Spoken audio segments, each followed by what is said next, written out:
Now, if you clicked on this video today waiting for a tutorial, I'm sorry friends, we are not going to be doing a tutorial. In fact, we are going to be challenging you to do something different.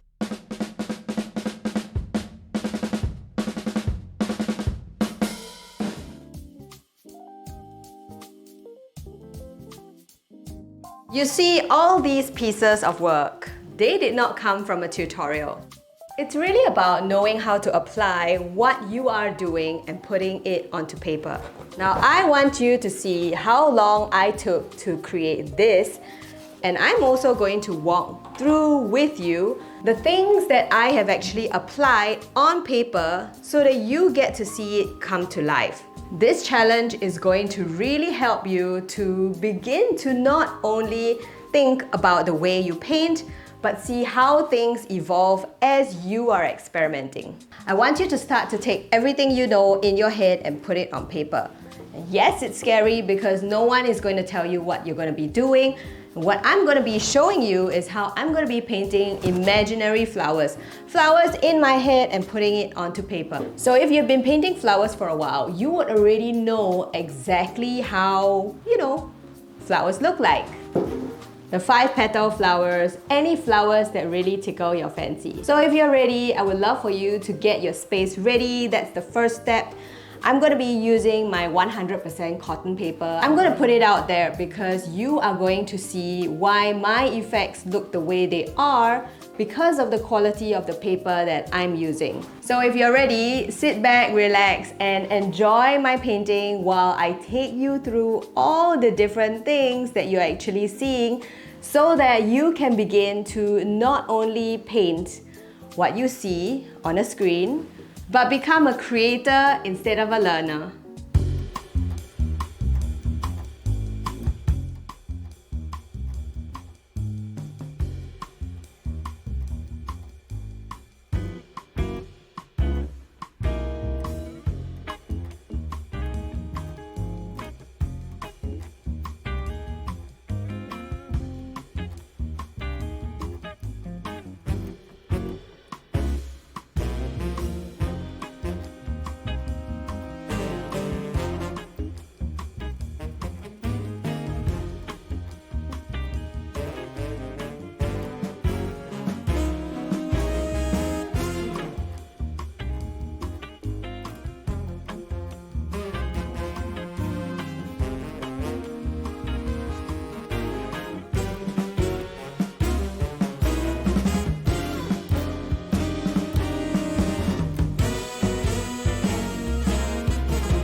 So maybe after you've done this exercise, there are some feelings of struggle that might be bubbling, or you might be feeling really contented and surprised that you are able to create what you can create.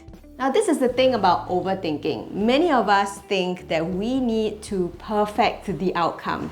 But in today's exercise, what I have invited you to do is to experiment with what you already know and basically take it on paper. It does sound simple, but really, I know, it is a little bit tricky. The tricky part is not so much what you know, but really getting over ourselves and trying to apply what we can do. Now, with this newfound confidence, here is what I encourage you to do. To actually spend a little bit of time every day just to play and experiment with floral shapes, paints, and really just be putting pen to paper. My hope is for you to actually see what exactly you can do, because if you are able to let go of the need for an outcome and start to appreciate the process, you are going to start to be able to create paintings that you feel good about and put up on your wall. Thank you so much for joining me today. I am so excited and I feel privileged that you have made the time to do this together with me. Let me know in the comments how this felt for you, because I want you to know that you are not alone.